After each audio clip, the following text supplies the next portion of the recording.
Hello friends, hi my name is Rother Jellis is my name और स्वागत है आपका इस चैनल सेगमेंट पे। लास्ट डेज की प्रिपरेशन क्या होना चाहिए जेई मेंस की, अगर आप तैयारी कर रहे हो, आपको पता ही है 1 जून में होने वाला है, 1 जुलाई में होने वाला है, मतलब तारीख पे तारीख बदल चुकी है। फाइनली अब यहाँ पर हमारा होने वाला है एंगेजमेंट, राइट से एग्जाम होने वाला है, मतलब 23 जून से 29 जून के बीच में होगा। 18 तारीख को 2-3 दिन बाद हमारे एडमिट कार्ड भी आ जाएंगे। बट यहां पर अब लास्ट टाइम बचा हुआ है, लास्ट डेट बची हुई, तो लास्ट 1 वीक 10 डेज या फिर अगर आप नेक्स्ट सेशन दे रहे हो तो आपके पास 15 दिन, 1 मंथ, 2 मंथ बचे हुए हैं। सो इसमें हम क्या तैयारी कर सकते हैं, last days tips and tricks, preparation के लिए क्या स्ट्रेटेजी होना चाहिए, उसको समझाने की कोशिश करूंगा। बड़ा इंपॉर्टेंट होने वाला है, पूरा जरूर देखना। चलिए, सो यहां पर अगर हम बात करें, वैसे हमने 15 दिन का बनाया था, बट हमने इसको 10 कर दिया। आपके पास एक एग्जाम के लिए तो 10 दिन बाकी है, दूसरे के लिए 45 दिन बाकी है, तो अब आप अपने हिसाब से देख लीजिएगा और कैलकुलेशन को थोड़ा बहुत अपने हिसाब से ऊपर नीचे कर लीजिएगा, जो भी आप प्लान कर रहे हो।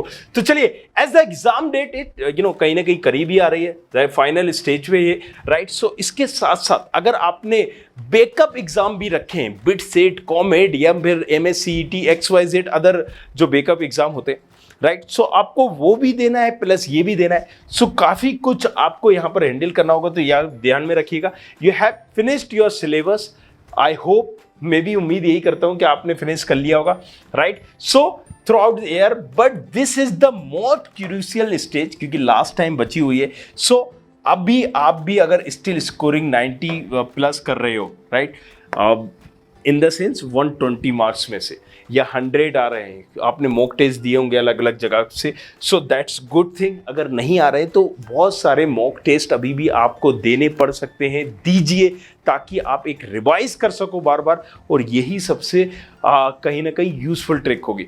सो you have to strategise your study plan for at least 15 दिन, 10 दिन या 7 डेज, 45 दिन, जो भी आप देना चाहते हो। नेक्स्ट सेशन देने वाले हो तो 45 दिन है, इस सेशन को देने वाले हो तो 10 दिन बचे हुए हैं, उस हिसाब से आप इसको कैलकुलेट कर लीजिएगा। क्लास नोट आपको बनाने होंगे। मान लीजिए आप XYZ किसी ऑफलाइन कोचिंग से प्रिपरेशन कर रहे हो, या फिर आप ऑनलाइन कर रहे हो, अनअकैडमी से कर रहे हो, या फिर आप XYZ किसी और से कर रहे हो। सो आपको जो भी आपने पढ़ा है, देखिए अभी नई बुक तो आपको छूना ही नहीं है, पहले भूल जाइए, right. So revise complete notes of all subject you have made in your classes. So क्या होता था ना कि जैसे याद करिए, जब हमें पुराने कुछ फॉर्मूलाज याद करने होते थे तो हम जब लिखते थे ना, तो हमारे दिमाग में बहुत जल्दी आते थे, या फिर जो हमने अपनी कॉपी बनाई होती थी ना, उसको हम पढ़ते हैं, और जब बुक को हम पढ़ते हैं तो बहुत सारी चीज़ें याद हो जाती हैं। मुझे तो होती है अगर मैं कॉपी से पढ़ रहा होता हूँ, अपने नोट्स से पढ़ रहा होता हूँ। सो कोशिश यही करिए, रिवाइज करिए कंप्लीट, राइट, जो आपके नोट्स बने हुए। अब रिवीजन कैसे करेंगे, तो ये मैं टाइम टेबल आपको एक बहुत ही अच्छा सा स्ट्रेटेजाइज बना के देने वाला हूँ। मान लीजिए आपके पास फिजिक्स में इतने सिलेबस है, केमिस्ट्री में इतने, मैथमेटिक्स में, उसमें उसको डिवाइड करिए पूरे को। सो अभी मैं वो एक चार्ट आपको बताऊंगा, समझाने की कोशिश करूंगा, वीडियो पूरा जरूर देखिएगा।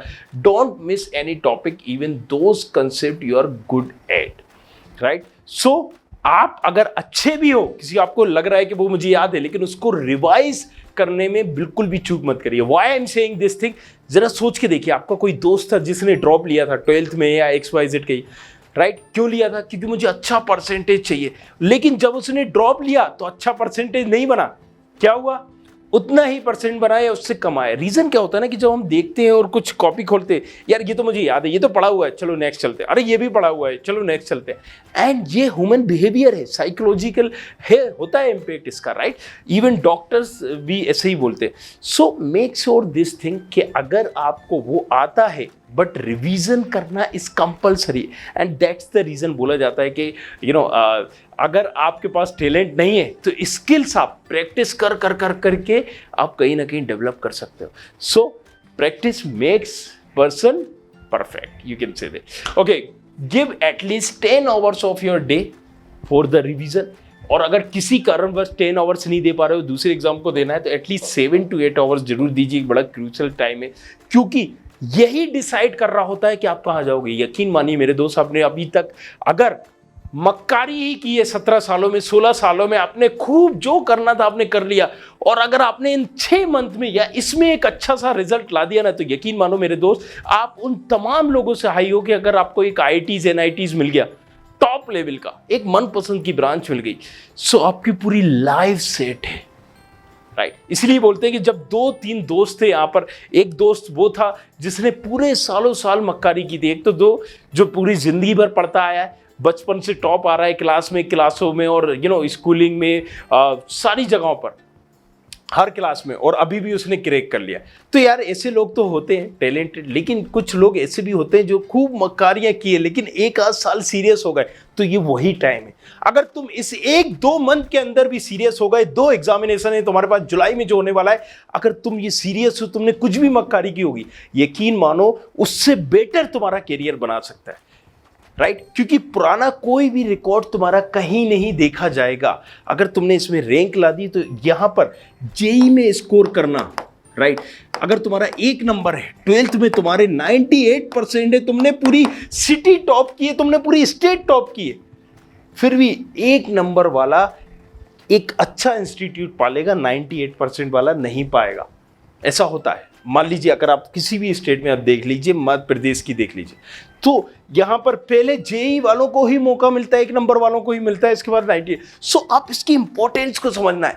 जो करा सब भूल जाइए, यहां पर फोकस करिए कि जो आपने 12 साल स्टडी की है, जितनी मेहनत की है, सब कुछ झोंक दीजिए आप, राइट। और वो आपको निखार देगी, ये आपका फ्यूचर बनाने वाली है, ये डिसाइड करेगी कि आप कहां जाने वाले हो। चलिए, analyse note and find topic you have weak at. So सबसे पहले आपको वही देखना है कि मैं किस में वीक हूं, वही रिवाइज करना है, राइट। अच्छे से repeat whole notes 8 to 10 times before exam. So revise तो हमें करना है, लेकिन कई बार नोट्स को हमें 8 से 10 बार पढ़ना है। Why I am saying this thing, right. जैसे कि हम पहले करते थे कि अपने चेयर के बाद अपने बेड के आस पास में हम फॉर्मूलास लिख लेते थे। कंसेप्ट वहां पर सिंपल सा होता था कि हम बार बार जब उसको देखते थे ना, राइट, तो हमें वो चीज़ें याद हो जाती थी। सेम विथ मी, जब मैं हिंदी में बड़ा कमज़ोर, सॉरी इंग्लिश में बड़ा कमज़ोर था, सो वहाँ पर टीचर ने सबके सामने मारा सारा, एंड देन सेड कि अगर मंडे को तुम नहीं आए याद करके, राइट, तो तुम्हें सबके सामने मुर्गा बनना पड़ेगा। मुर्गे बनने से प्रॉब्लम नहीं थी, बेइज्जती की प्रॉब्लम थी कि लड़कियों के सामने ये सारी चीज़ें हो जाएगी। देन मैंने वहाँ पर ये फर्रा बनाया, पर्चा और टांग दिया, एंड आज तक मुझे वर्ड टू वर्ड याद है। सो वो ऐसे था, साइंस का मुझे मतलब भी नहीं पता, बट यस, एक सांस में मैं उसको बोल सकता हूँ। So it is the age of science, there are many wonder of science and play important part in daily life, science and mathematics, systematic way of knowledge and living. So ये वो पूरी की पूरी एक ऐसे को एक सांस में बोलने का मतलब क्यों, क्योंकि मैंने वो रटा रखा है। तो कई बार ये जो हमारी ट्रिक्स होती थी ना, कि बार बार चीजें जो सामने आ रही हैं, तो हम वहां पर परफेक्ट हो जाया करते थे। वही कंसेप्ट यहां पर है कि आप एनालाइज करो, 8-10 बार उसको पढ़ोगे तो यहाँ पर कंफ्यूज नहीं होगे। क्योंकि कई बार जब हम 5, 10, 20 चीज़ों को याद करते हैं, यह कंफ्यूज हो जाते थे कि यह फॉर्मूला ये था या ये था, क्योंकि हमने इसको परफेक्टली रिवाइज ही नहीं किया था। तो समझना होगा आपको। चलिए, division of syllabus study plan. तो डिवाइड करिए अपने सिलेबस को स्टडी के अकॉर्डिंग, राइट। सो अब यहाँ पर एग्जांपल के लिए हम देख लेते हैं, जैसे कि अभी मैंने बिट सेट का बताया था आपको, ये भी बड़ा इंपॉर्टेंट एग्जाम होता है, 2-2.5 लोग देते हैं जेई के मेंस के बाद बिट्स बनाने के लिए। सो उसका ये एक प्लान मैंने एक पर्टिकुलर समझाया था बच्चों को। तो यहाँ पर आप समझ लीजिए कि आपका XYZ फिजिक्स में XYZ नंबरों का होगा या XYZ चैप्टर होंगे। तो टोटल नंबर ऑफ चैप्टर यहाँ पर लिखिए अपने टाइम के हिसाब से, क्योंकि 2 एग्जाम होने वाले हैं ना, एक 45 दिन बचे हुए, एक 8-10 दिन बचे हुए। सो यहाँ पर आपके टोटल नंबर ऑफ चैप्टर कितने हैं जो आपको रिवाइज करना है। मान लीजिए फिजिक्स में 18 है, अब आप यहाँ पर लिख लीजिएगा आपने, राइट। केमिस्ट्री में 14 है, मैथमेटिक्स में 12 है, और XYZ अदर में 6 हैं।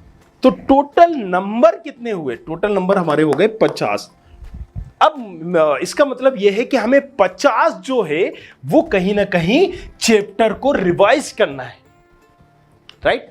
कितने? 50। अब देखिए इसका फॉर्मूला से आप कैसे बना सकते हैं। 30 दिन है या 45 दिन है या XYZ 5-6 दिन है, वो उस हिसाब से आप इसको प्लान कर सकते हो। सो आप 7-8 घंटे दे रहे हो, तो मुझे फिजिक्स का ना 1 चैप्टर पर डे रिवाइज करना है।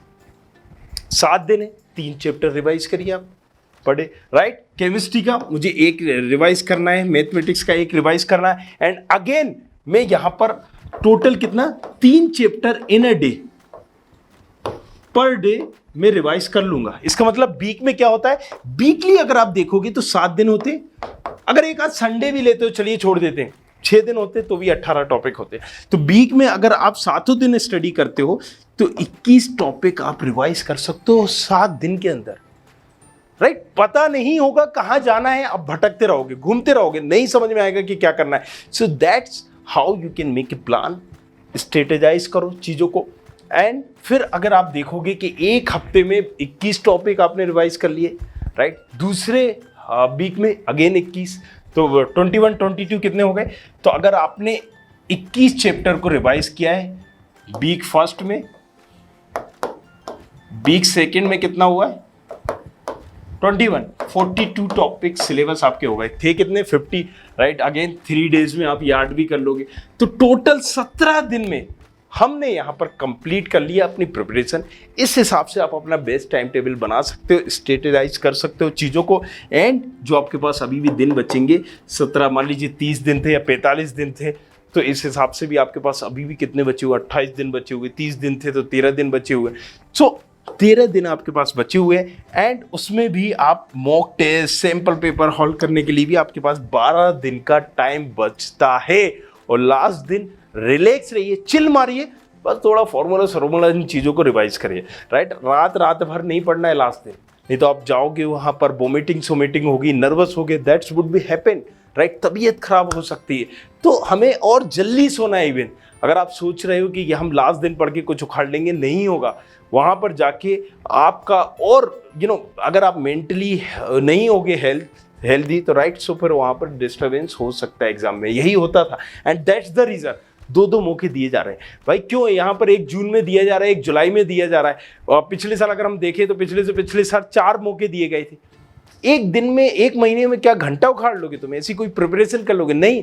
होता क्या था, कई बार एक से बढ़कर एक टैलेंटेड बच्चे जाते थे, स्मार्ट बच्चे जाते थे, लेकिन नर्वसनेस हो जाता था उनको, मतलब नर्वस हो जाते थे, या फिर XYZ और कोई प्रॉब्लम हो जाती थी कि भाई वहाँ पर भागते दौड़ते गए, ट्रैफिक में फंस गए, ये हो गया, हड़बड़ाते हुए गए हैं, अब वो समझ में नहीं आ रहा क्या करें, उस टाइम से हाथ पैर फूलने लगे, बहुत सारी ऐसी चीज़ें होती थी। तो फिर यहाँ पर कि चलो उसको सेकेंड मौका भी मिलना चाहिए, कंसेप्ट उसका यही था, right. So again last days बिल्कुल रिलैक्स रहना है, चिल मारना है। ये अपना पर्सनल एक्सपीरियंस मैं आपसे शेयर कर रहा हूँ। चलिए, miscellaneous topics, right? So there are some concept still left to study.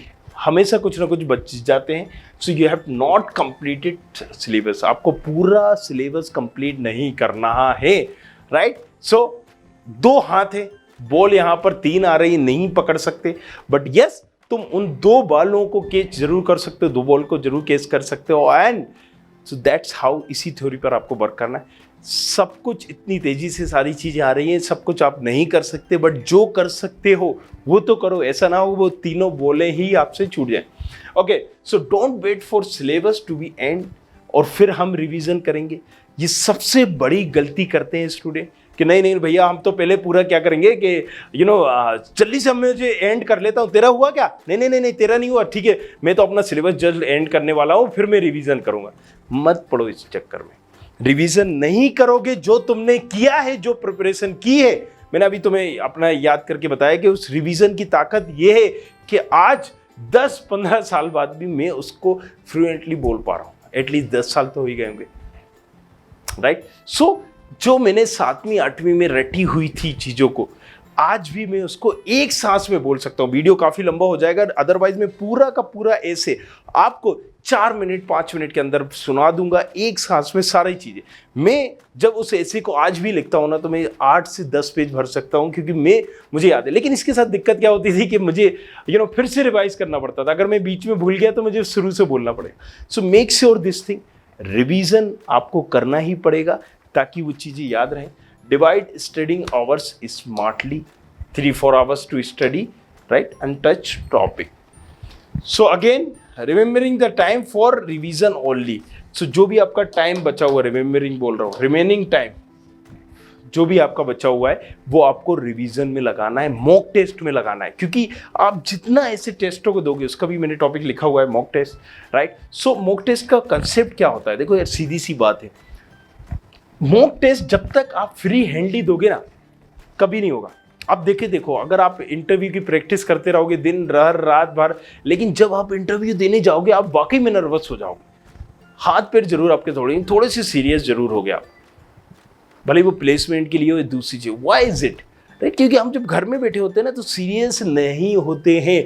सो यही मिरर के सामने, लेकिन जब आप इंटरव्यू दे रहे होगे, दूसरी चीजें देखोगे या वीडियो रिकॉर्ड कर रहे होगे, कैमरा फ्रेंडली अगर आप होगे तो एग्जैक्टली आप बिल्कुल ओपनली बोल पाओगे। लेकिन अगर आप बहुत अच्छा बोलते हो, कैमरा फ्रेंडली नहीं हो, आपको नर्वस हो गया। सो ये मॉक टेस्ट जब भी दे रहे होते हैं ना, सबसे बड़ी दिक्कत हम लोग क्या करते हैं, सीरियस होके नहीं देते। Right, serious in the sense जैसे कि एग्जाम हॉल में आपके हाथ पैर फूलते हैं, सारी चीजें हम दे रहे होते हैं, उसमें पूरे 2 दिन में करते हैं। आधा टेस्ट हमने सुबह दे दिया, फिर सो गए, नींद की रियल ले दी, शाम को दे दिया, फिर रात में आप सुबह करेंगे। सो भाई ये तो हमारी मेंटेलिटी है मॉक टेस्ट देने की भी। मॉक टेस्ट को देते टाइम ना आप बिल्कुल ली जैसा कि आप एग्जाम हॉल में हो, ऐसा माहौल बनाइए, ऐसा एटमॉस्फेयर बनाइए, फिर दीजिए, फिर आपको समझ में आएगा यार आई मिस दैट थिंग, मैंने मुझे इतने टाइम में ना इतना करना था, मैंने मिस कर दिया। तब तुम्हें समझ में आएगा, राइट, तब तुम एग्जैक्ट जान पाओगे कि तुमने क्या गलती की, क्या गलती नहीं की। So what's happened with us कि हम बहुत सारा टाइम लगा देते हैं कहीं ना कहीं, भाई सलमान खान कैसे कपड़े पहनता है, कौन गर्लफ्रेंड है इसकी, क्या है, अगर वो मेरा फेमस एक्टर है तो मैं सब कुछ जानूंगा उसके बारे में। अपने बारे में जानने के लिए भी तो टाइम दो। तो इंस्पायर होके मत दे दो भैया मॉक टेस्ट देना, हाँ मैंने इतने दे दिए। माहौल बनाओ, उस माहौल में मॉक टेस्ट दोगे तो आपको ऐसा लगेगा कि यस मैं एग्जाम हॉल की तरह दे रहा हूं। 3 घंटे एक सीट पे बैठो, वो माहौल बना के जब आप मॉक टेस्ट दोगे तो आपको समझ में आएगा मैंने क्या गलती की, क्या नहीं की। Mock test are most important task to do in this period, right, क्योंकि यही चीज़ है जो आपको सारी चीज़ों से बचाता है। किस चीज़ों से? भाई आप वहाँ पर नर्वस हो रहे हो तो पहले से आप देख लो कैसे टाइम मैनेजमेंट आपको बता देता है, सिखा देता है, एक तरह से प्रैक्टिस करा देता है, राइट। सो कोई भी बॉलर विदाउट प्रैक्टिस के क्या बॉलर बन पाया है, बैट्समैन क्या बन पाया है? So same concept with that, right. So it shows where you are leaking, मतलब कहाँ तुम पीछे रह रहे हो, कौन सी गलतियां तुम कर रहे हो। Analyse mock test results, right, जो भी आपको फिर रिजल्ट आ रहा है वो एनालाइज करो, बट टुकड़ों में मत दो, राइट। मॉक टेस्ट को कभी भी फ्रीली माइंड से मत दो कि भैया नहीं ठीक है आधा हम सुबह दे देंगे आधा शाम को दे देंगे, ये टाला टूली हो गई, राइट। मैं जिम गया, मैं इंस्पायर होके गया कि भाई मुझे जिम करना है, बॉडी सॉडी बनाना है, क्योंकि मैं एक दिन पहले अपने बॉडी बिल्डर फ्रेंड से मिला था।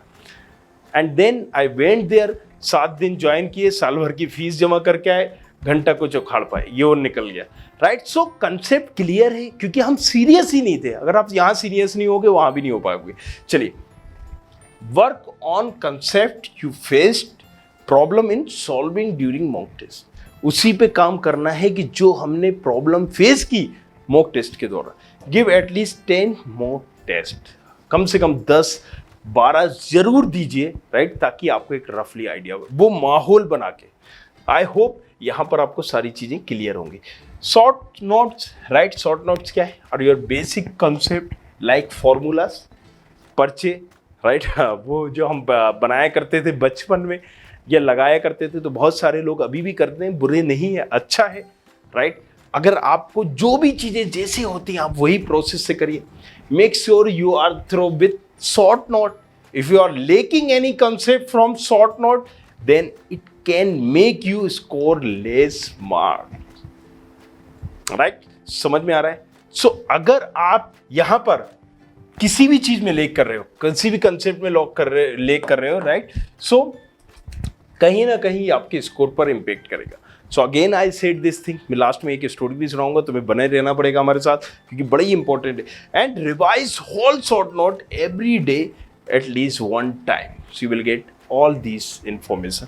आई होप यहाँ पर आपको समझ में आया होगा। बट वन मोर थिंग, बने रहना है। मैंने जैसे बताया एक स्टोरी बड़ी मज़ेदार मैं बताता हूँ, बट उससे पहले एक स्टूडेंट खबरी नाम से मैं ऐप लॉन्च कर रहा हूँ, जिसमें सारी काउंसलिंग में बताऊँगा। जोसा हो, राइट, बिट्स 8 हो, बिट्स मतलब यहाँ पर MSCT हो, या फिर बेबजी हो, यहाँ पर DT काउंसलिंग हो, UPSEE हो, जेक चंडीगढ़, जेक दिल्ली हो, GCT हो, या फिर रीप हो, सारी काउंसलिंग कैसे करना है, किस नंबर पे, कौन से कॉलेज की कौन सी ब्रांच डालना है, वो भी चीज़ें एक एक करके बताऊंगा।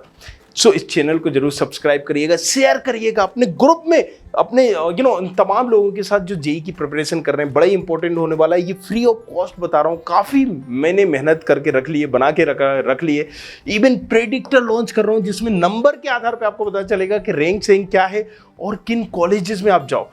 देखो आप मेरी डीटी की वीडियो, जो बताया वो हुआ करता था बच्चों को, जो यहाँ पर एक से बढ़कर एक टीचर नहीं बता सकते थे। रीजन क्या है? क्योंकि इससे पहले मैं काउंसलिंग किया करता था, राइट। सो यहाँ एक पूरा का पूरा आइडिया है कैसे इंटरनल ब्रांच चेंज कर सकते हो, कैसे आप भर सकते हो। 7 राउंड होना है तो आप किस हिसाब से भरिए, कहाँ पर आप रुकोगे, कैसे आप कर सकते हो, तो ये सारी चीजें।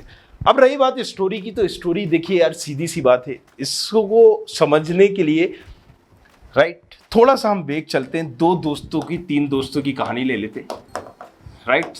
3 स्टूडेंट्स की ले लीजिए, 3 दोस्तों की लीजिए। एक वो स्टूडेंट है जो यहाँ पर पहली क्लास से 12वीं क्लास तक बोल दीजिए कि लाइटली लेता है या मक्कारी करता है अपनी पूरी लाइफ में, खूब इंजॉयमेंट करता है, सारी चीजें करता है। मतलब यहाँ पर ठरकी बोल दीजिए, जो बोलना है आपको बोलिए। तो ये एक ऐसा दोस्त है, तो इसका नाम ए रख दिया। दूसरा एक बी, तो ये जो बी है ना, शुरू से लेके एंड तक टॉपर रहा है, जो मैं अभी आपको बताना चाह रहा था। और ये रियलिटीज है, मैं बता दूंगा, नाम भी बता दूंगा आपको। और थर्ड कि भाई ये जो बंदा है ना, इस बंदे ने ये भी इसी की तरह मक्कार था, ठरकी था, जो आपको बोलना था। पहले से 12वीं क्लास तक इसने भी मक्कारियां की हैं, सारी चीजें की हैं, राइट। सो अब इन तीनों में ड्रास्टिकली चेंजेस क्या आया है? जब ये 5-10 साल बाद मिलते हैं तो इनमें क्या चेंजेस था? चेंजेस ये था, जो टॉपर था वो तो टॉपर था, क्योंकि जिंदगी भर वो टॉपर रहा, उसने मेहनत की, कहीं और फोकस ही नहीं किया, ना वो खेल में एक्टिव हुआ, ना दूसरी चीजें में एक्टिव हुआ, ना कुछ किया उसने। तो ये जो टॉपर था ये उसमें भी टॉपर रहा, एक IITs NITs में इसने कर भी लिया, राइट। सो जो जिंदगी भर मेहनत करता हुआ आया उसको तो उसका फल मिलेगा, और मिला भी, राइट। अब यहां पर जो दूसरा दोस्त था, ये ABC जो मैंने आपको बताया, ए दोस्त की अगर हम बात करें तो उसने यहां पर क्या किया कि मक्कारी 1 क्लास से लेकर 12th क्लास तक की, सारी चीजों में एक्टिव रहा, सारी चीजें की, और इस चीजों को भी उसने सीरियस नहीं लिया।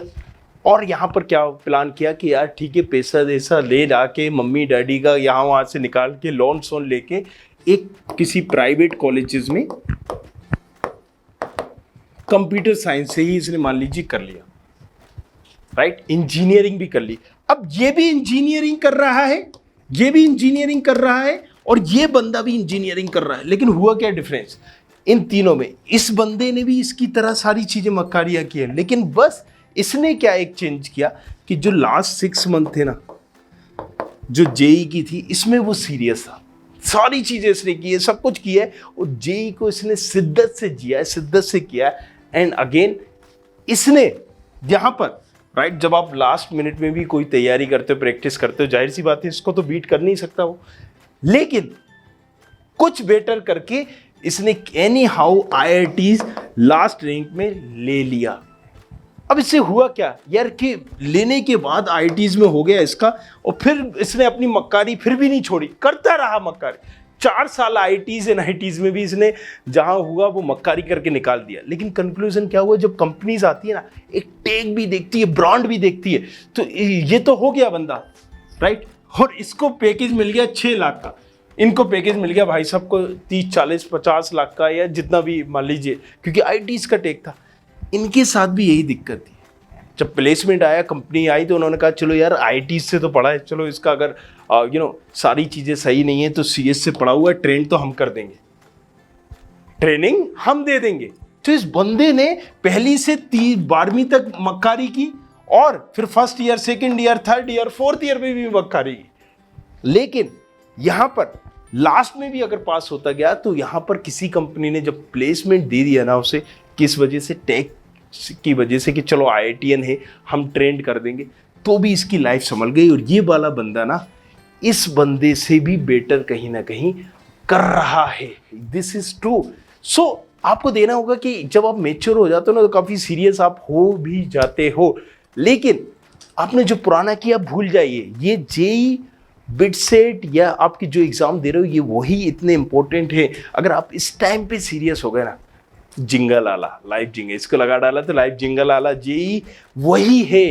अगर आपने टैग लगा डाला ना IITs का, तो यकीन मानो मेरे दोस्त, कई चीज़ों से आप बेटर हो जाओगे। सो अब बने रहो हमारे साथ, फॉलो कर लो किसको, रॉथर को। इंस्टाग्राम पर है ROTHAR। कुछ पूछना है तो बने रहो हमारे साथ, मिलते हैं नेक्स्ट वीडियो में, तब तक के लिए बखेर।